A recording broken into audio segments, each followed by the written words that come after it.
अब देखो expenditure method की बात हो रही है इसके अंदर, ठीक है, दिखाया देखो, पढ़ रहा हूँ बेसिक इसमें। तो this method measure the national income by sum of total expenditure incurred by household, business firm, government और फॉरनर। जो भी ये खर्चे करते हैं उसके टोटल एक्सपेंडिचर को जोड़कर नेशनल इनकम को काउंट करते हैं। Secondly total final expenditure equal to the gross domestic product at MP, जो भी मैंने लिखा GDP at MP, GDP at MP मिलता है, ये लिखा है GDP at MP. This method known as income and disposal method भी कहते हैं। अब देखो इसमें कंपोनेंट क्या आते हैं इसका, पहला final consumption, number one private final consumption expenditure, जो मैंने प्राइवेट सेक्टर का बोला था उसका फाइनल कंजम्पशन देखते हैं। प्राइवेट सेक्टर का मतलब है कि हम जो हाउस होल्ड वगैरह जो खर्चा करते हैं उसकी बात की जाती है इसमें बेसिकली। Correct, refer to expenditure incurred by household and private non profit institute serving household for all type of consumer goods durable except house, house को छोड़ के, मतलब जो भी ड्यूरेबल चीज में खर्च कर रहे हैं, टीवी फ्रिज गाड़ी, लेकिन घर को नहीं लिया था उसके अंदर। And semi durable non durable goods. कह रहा है पीएफसीआई मतलब house hold final consumption expenditure, किसका सम होता है, एक house hold final consumption, private non profit institutional saving, house hold final consumption, ये इसका सम होता है।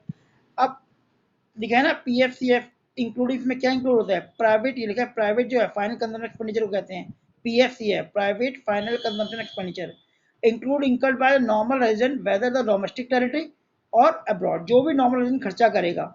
Any expense include the residential during the foreign tour added to the PF, जो भी वो फॉरेन टूर में खर्चा कर रहा है वो भी इसके अंदर इंक्लूड किया जाता है। देखो अब सेकंड पॉइंट देखते हैं इसका, गवर्नमेंट फाइनल कंजम्पशन एक्सपेंडिचर, जो सेकंड पॉइंट है इसका कि गवर्नमेंट जो फाइनल गुड्स पे एक्सपेंडिचर खर्चा करती है। Correct, refer to the expenditure incurred by the general government, जो सरकार होती है, वेरियस एडमिनिस्ट्रेशन सर्विस, जो एडमिनिस्ट्रेशन में खर्चे करती है, डिफेंस में खर्चा करती है, लॉ एंड ऑर्डर में खर्चा करती है, एजुकेशन में खर्चा करती है, वो गवर्नमेंट फाइनल कंजम्पशन के अंदर आते हैं। Government product produce goods and service with the aim of social welfare, सरकार जो भी गुड्स एंड सर्विस प्रोड्यूस करती है वो सोशल वेलफेयर के लिए करती है, उसका मोटिव प्रॉफिट कमाना नहीं होता, without any intention of earning profit. तो सरकार जो भी खर्चे करती है, चाहे वो खर्चे एजुकेशन के ऊपर हैं, डिफेंस के ऊपर है, लॉ के ऊपर है, वो सब गवर्नमेंट फाइनल कंजम्पशन के अंदर आते हैं। थर्ड पॉइंट देखो, ग्रॉस डोमेस्टिक कैपिटल फॉर्मेशन बताया था ना, तो अब और ग्रॉस इन्वेस्टमेंट कहते हैं। अब ये पहली बात हुई प्राइवेट सेक्टर की, हाउस होल्ड की, फिर गवर्नमेंट की। अब ये जो इन्वेस्टमेंट पे खर्चा किया जा रहा है वो जो खर्चा है दो पार्ट में डिवाइड करते हैं, देखो लिखा हुआ है ग्रॉस फिक्स कैपिटल फॉर्मेशन जो मैंने बताया था, और दूसरा इन्वेंट्री, चेंज इन इन्वेंट्री जो ये बताया था, ये दो पॉइंट होते हैं। तो न्यूमेरिकल में सीधा लिखा आता है ग्रॉस कैपिटल फॉर्मेशन और चेंज इन्वेंट्री। तो ग्रॉस फिक्स कैपिटल फॉर्मेशन अगर आएगा तो चेंज इन्वेंट्री ऐड करते हैं। यहाँ पे क्या है, ग्रॉस डोमेस्टिक कैपिटल फॉर्मेशन है, ध्यान रखना, और यहाँ पे फिक्स कैपिटल फॉर्मेशन है।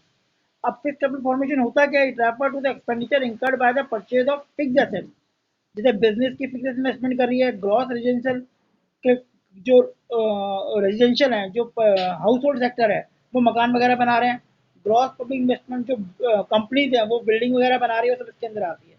इन्वेंट्री में क्या आ जाएगा, ग्रॉस फिक्स कैपिटल फॉर्मेशन देखो लिखा हुआ है ना इसमें, और चेंज इन्वेंट्री इसका फॉर्मूला है। तो दो कंटेंट है, पहला ये और पहला दूसरा ये, किसके कंटेंट है ये, ग्रॉस डोमेस्टिक कैपिटल फॉर्मेशन की, gross domestic fix capital formation और चेंज इन इन्वेंट्री। देखो लिखा हुआ है ग्रॉस डोमेस्टिक कैपिटल फॉर्मेशन है gross fix capital formation plus inventory investment, फिर ग्रॉस बिजनेस इस पार्ट में डिवाइड कर सकते हैं। इसके जो तीनों कंटेंट है वो ले लिए इसने, ग्रॉस रेजिडेंशियल, ग्रॉस और इन्वेंट्री। थर्ड फोर्थ आता है नेट एक्सपोर्ट। नेट एक्सपोर्ट का मतलब क्या होता है, सिंपल एक्सपोर्ट माइनस इम्पोर्ट। तो ये चारों कंटेंट जब मिलते हैं तो हमें मिलता है gross domestic GDP at MP मिलता है। अब ये ग्रॉस है या नेट है, डिपेंड करता है कि यहाँ पे क्या है। अगर ये ग्रॉस है तो ग्रॉस मिलेगा, जैसे ये वाला ग्रॉस केवल, तो ये ग्रॉस मिलेगा। अगर ये नेट है, नेट कैपिटल फॉर्मेशन, तो ये भी नेट मिलेगा। उसके बाद हम एनआईटी और एनएफआईए जोड़ते हैं। तो ये इसका थ्योरी पोर्शन है, एक बार इसे पढ़िए फिर मैं आगे बता। अब इसके स्टेप की बात करते हैं जो मैं पहले डिस्कस कर चुका हूँ कि भाई इसके फाइनेंस में स्टेप्स क्या क्या होते हैं। स्टेप ऑफ एक्सपेंडिचर मेथड में आपके स्टेप क्या है, पहले identify the economic unit incurred final expenditure. सबसे पहले हम आइडेंटिफाई करते हैं कि फाइनल एक्सपेंडिचर कौन कौन से यूनिट्स कर रही हैं। कह रहा है all the economic unit which are incurred the final expenditure domestic directly classified, चार कैटेगरी में। हाउस होल्ड सेक्टर हो गया, भाई खर्चा कौन करेगा, हाउस होल्ड सेक्टर, जैसे हम लोग हैं फैमिली वाले, उसे हाउस होल्ड सेक्टर में ले आता है। गवर्नमेंट सेक्टर, गवर्नमेंट जो सरकार खर्चा कर रही है। प्रोड्यूसिंग सेक्टर मतलब फॉर्म वगैरह, इंडस्ट्री वगैरह। और रेस्ट ऑफ द वर्ल्ड मतलब बाकी जो वर्ल्ड है। अब इन चारों क्लासिफाइड करके हम इनसे क्या एक्सपेंडिचर फाइंड करते हैं। फिर क्लासिफिकेशन ऑफ फाइनल एक्सपेंडिचर क्या होता है, सेम भाई, final expenditure incurred by the above mention economic unit, इन चारों यूनिट का हम खर्चा देखते हैं। प्राइवेट फाइनल कंज्यूमर एक्सपेंडिचर जो प्राइवेट हाउस होल्ड सेक्टर आ गया, गवर्नमेंट फाइनल कंज्यूमर एक्सपेंडिचर जो गवर्नमेंट सेक्टर आ गया, डोमेस्टिक कैपिटल फॉर्मेशन इसमें आपकी इंडस्ट्री वगैरह आती है, और नेट एक्सपोर्ट में रेस्ट ऑफ द वर्ल्ड आता है। तो the sum of the total 4 component को जोड़ते हैं तो हमें क्या मिलता है, gross domestic production at MP. जैसे मैंने आपको बताया था, इन चारों को जुड़ के हमें जीडीपी एट एमपी मिलता है, gross domestic product at MP. लेकिन मैंने आपको बताया था ये डोमेस्टिक इनकम नहीं होती। अगर एक बार बताया था, ये ग्रॉस कब होगा, जब ये चीज ग्रॉस होगी, थर्ड वाला ध्यान रखना, ग्रॉस डोमेस्टिक कैपिटल फॉर्मेशन।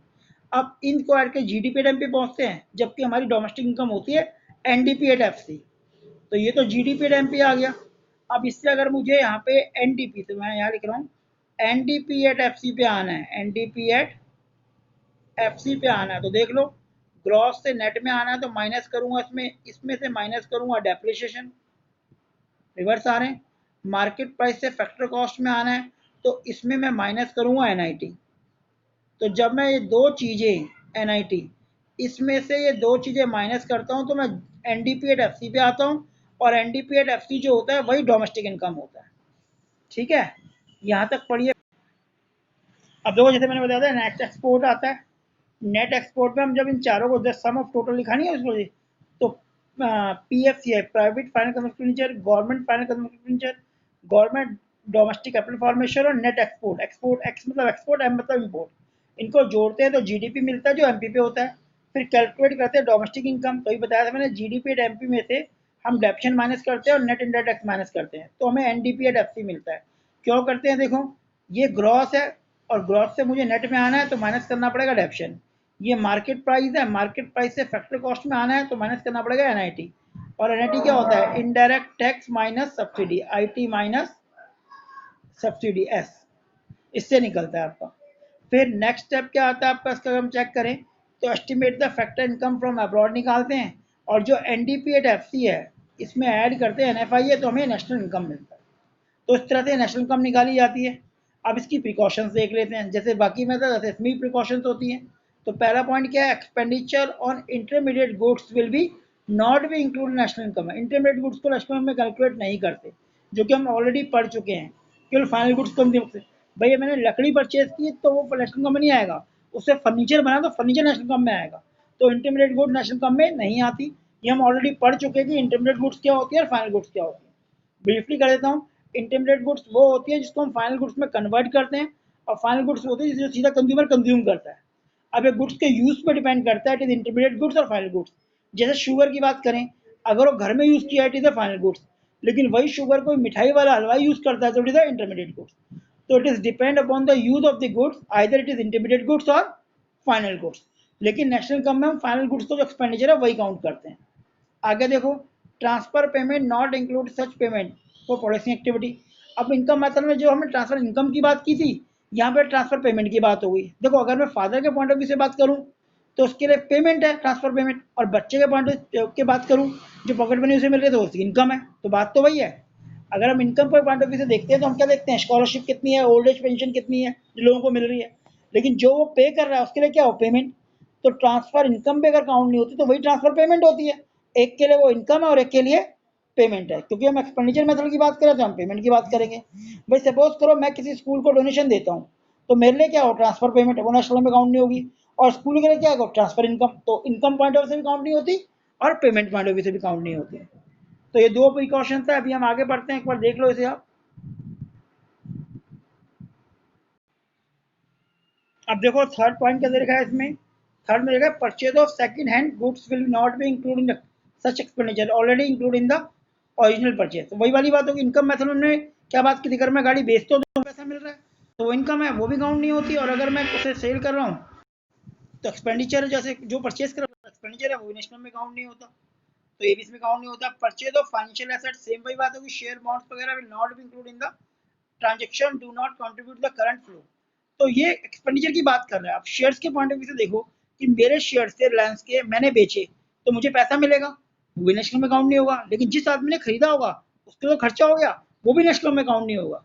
तो from income point of view भी जो फाइनेंशियल परचेज सेल होती है काउंट नहीं होती, और from expenditure point of view calculate नहीं होती। तो बात वही है, ट्रांजेक्शन वही है। एक इनकम मेथड में वो इनकम पॉइंट ऑफ व्यू से बात कर रहा था और एक्सपेंडिचर मेथड में एक्सपेंडिचर पॉइंट ऑफ व्यू से बात कर रहा है। तो दोनों उसमें हो क्या रहा है, केवल ऑनरशिप ट्रांसफर हो रही है, ना तो कोई गुड्स प्रोड्यूस हो रही है, ना कोई सर्विस प्रोवाइड हो रही है। तो जब भी कोई गुड्स या सर्विस प्रोवाइड नहीं होती, ना तो कोई गुड्स प्रोड्यूस होती है, ना कोई सर्विस प्रोवाइड होती है, तो वो चीज़ नेशनल इनकम में काउंट ही नहीं होती। तो इस फाइनेंशियल ट्रांजेक्शन में हो क्या रहा है, केवल ऑनरशिप चेंज हो रही है। पहले रिलायंस के शेयर मेरे पास थे, मैं ऑनर था, अब मिस्टर वाई ऑनर हो गया, तो इसको भी नेशनल में काउंट नहीं करते।